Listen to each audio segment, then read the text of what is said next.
3 मार्च 2026 को साल का पहला पूर्ण चंद्र ग्रहण होली पर लगने जा रहा है। यह खगोलीय घटना भारत के कई हिस्सों में दिखाई देगी, इसलिए इसका धार्मिक और वैज्ञानिक महत्व बढ़ गया है।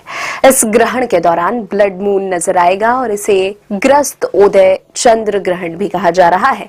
चंद्र ग्रहण को नंगी आंखों से देखना पूरी तरह से सुरक्षित है। चलिए जानते हैं इसके बारे में संपूर्ण जानकारी। दिल्ली टाइम के अनुसार यह ग्रहण दोपहर 3:21 पर प्रारंभ होकर शाम 6:46 पर समाप्त होगा, जो कि शाम को 6:26 पर चंद्रमा का उदय होगा, तभी यह दिल्ली में नजर आएगा। चंद्र ग्रहण का सूतक काल 9 घंटे पहले प्रारंभ हो जाता है, लेकिन यदि हम स्टैंडर्ड समय लें तो सुबह करीब 9:36 पर सूतक काल प्रारंभ होकर शाम 6:46 पर समाप्त हो जाएगा। भारत के प्रत्येक शहर में अलग अलग चंद्र ग्रहण की अवधि है। आइए जानते हैं आपके शहर की जानकारी।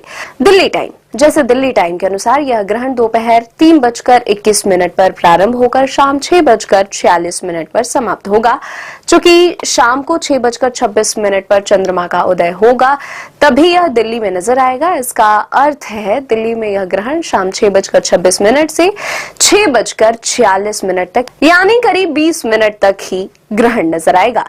कोलकाता टाइम, कोलकाता में चंद्रमा शाम 5:43 पर उदय होगा, इसलिए यहाँ पर ग्रहण 5:43 से लेकर 6:46 तक नजर आएगा, अर्थात करीब 1 घंटे 3 मिनट तक यहाँ पर चंद्र ग्रहण नजर आएगा।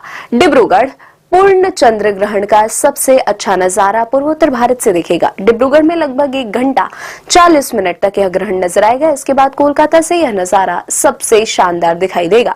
इंदौर टाइम के अनुसार शाम को 6:35 पर चंद्रोदय होगा, इसलिए यहाँ पर ग्रहण 6:35 से प्रारंभ होकर 6:46 तक नजर आएगा, अर्थात 11 मिनट 42 सेकंड तक यह ग्रहण नजर आएगा। अब जानते हैं चंद्र ग्रहण कहाँ कहाँ नजर आएगा। यह ग्रहण मुख्य रूप से प्रशांत महासागर, ऑस्ट्रेलिया, एशिया के कुछ हिस्सों और उत्तरी अमेरिका में दिखाई देगा। यह ग्रहण पूरे भारत में दिखाई देगा, लेकिन अलग अलग शहरों में इसके दिखने का समय और प्रकार अलग होगा।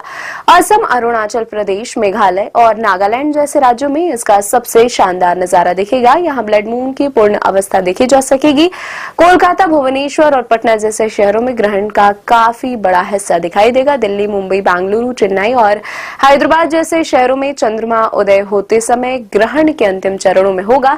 यहाँ आप इसे आंशिक रूप में देख पाएंगे।